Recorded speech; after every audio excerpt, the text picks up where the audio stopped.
रहीम अस्सलाम वालेकुम स्टूडेंट्स।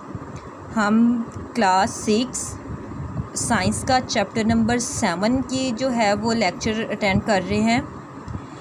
अब हम जो हैं पानी की प्रॉपर्टीज़, वाटर की प्रॉपर्टीज़ जो है वो हम पढ़ चुके हैं।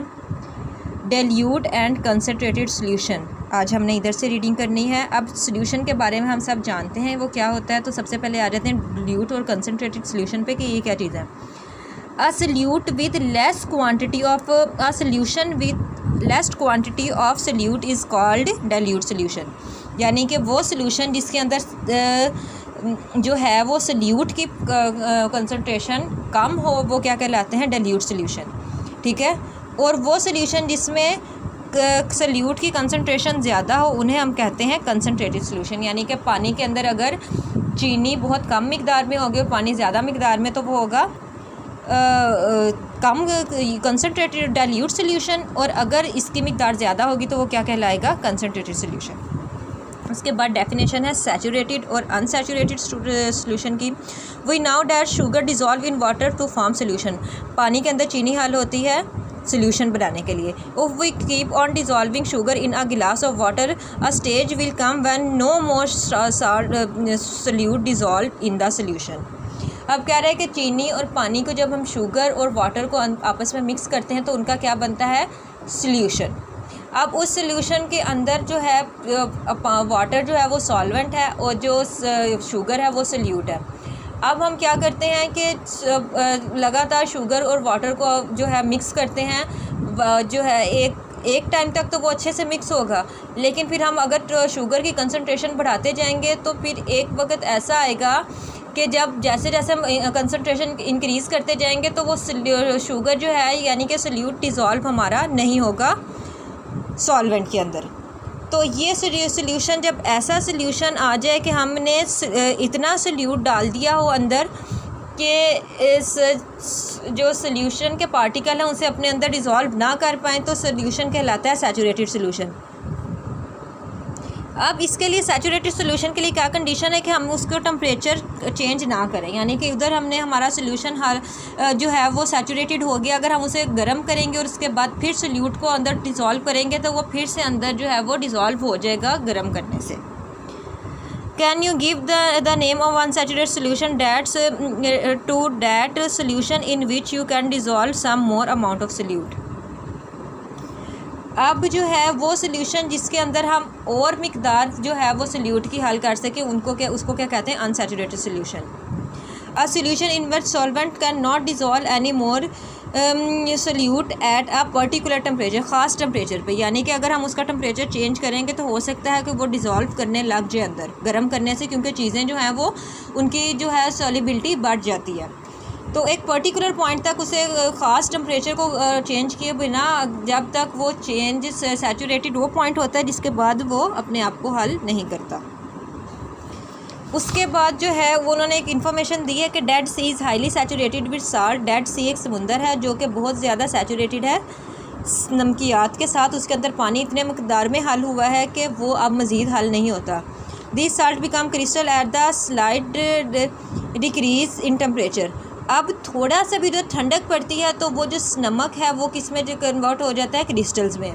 Due to this property of Dead Sea thing do not sink in. इस प्रॉपर्टी की वजह से उसके अंदर चीज़ें नहीं डूबती। अब solubility and effect of temperature, हम ये तो पढ़ रहे हैं कि इसकी जो है सॉल्युबिलिटी जो है वो बढ़ जाती है टेम्परेचर के बढ़ने से, यानी कि उस चीज़ों को अपने अंदर हल करने की सलाहियत जो है किसी भी सॉल्यूशन की बढ़ जाती है। We can dissolve 24 gram crystal of blue copper sulphate in 100 gram of water at room temperature. यानी ब्लू कॉपर सल्फेट के हमने 24 ग्राम लिए हैं और वो हम उसे पानी में हल कर रहे हैं रूम टेम्परेचर पे, यानी कि आम कमरे के टेम्परेचर में।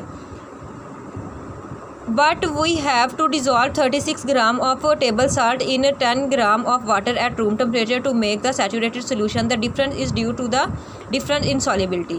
अब वो कह रहा है कि रूम टेम्परेचर पे हम इसके तो 24 ग्राम कर सकते हैं, लेकिन इसके जो है नमक के ये स्टेबल साल्ट के हम 36 ग्राम जो है वो डिज़ोल्व कर सकते हैं, इससे ज़्यादा नहीं कर सकते हैं।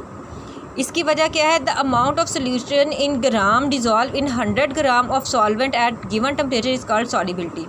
अब क्या कह रहा है कि वो पॉइंट जिस पे पॉइंट ऑफ सॉलिबिलिटी पे जितनी मिकदार हम किसी भी चीज़ की ग्राम्स के अंदर सल्यूट की सॉल्वेंट में जो है वो हल कर सकते हैं, डिज़ोल्व कर सकते हैं, उसे क्या कहते हैं, सॉलिबिलिटी उस चीज़ की।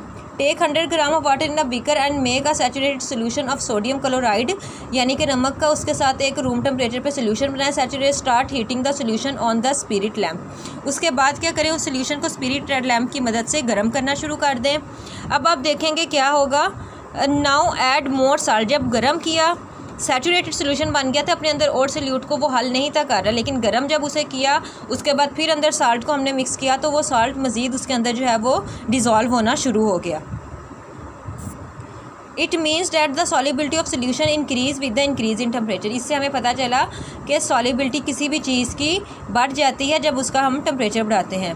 We have to learn that the 24 gram of copper sulphate dissolve in 100 gram of water at room temperature at 60। अब हमने क्या किया, कॉपर सल्फेट 25 डिग्री सेंटीग्रेड पे हल होता है पानी के अंदर, 100 ग्राम पानी के अंदर 24 ग्राम। लेकिन अगर हम टेम्परेचर बढ़ा के 60 डिग्री तक ले जाएँ तो 60 ग्राम, 24 की बजाय 60 ग्राम जो है वो अंदर हो गए, यानी कि हम उसे गर्म करके सोल्यूशन का टेम्परेचर 60 तक ले जाएं तो फिर 24 की बजाय 60 ग्राम जो है कॉपर सल्फेट इसके अंदर डिज़ोल्व होगा। You can say that the solubility of copper sulphate is 24 at 25 gram और 25 degree centigrade and 60 gram at 60 degree centigrade. और सॉलिबिलिटी क्या होती है, टेम्परेचर के साथ साथ बढ़ती जाती है। It is interesting that the solubility of gas in liquid solvent decrease with the increase in temperature। लेकिन जब हमने लिक्विड के अंदर गैस को डिज़ोल्व करना है तो सॉलिबिलिटी जो है हमारी डिक्रीज़ होगी टेम्परेचर को इंक्रीज़ करने से। तो बच्चों ये आज का हमारा काम था।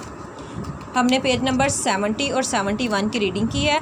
अब आपने क्वेश्चन नंबर 3 का पार्ट नंबर 3 अटैम्प्ट करना है, जो है what is solubility, how temperature effect solubility. तो ये वाला जो टॉपिक है solubility and temperature on effect of temperature and solubility आपने याद करना है।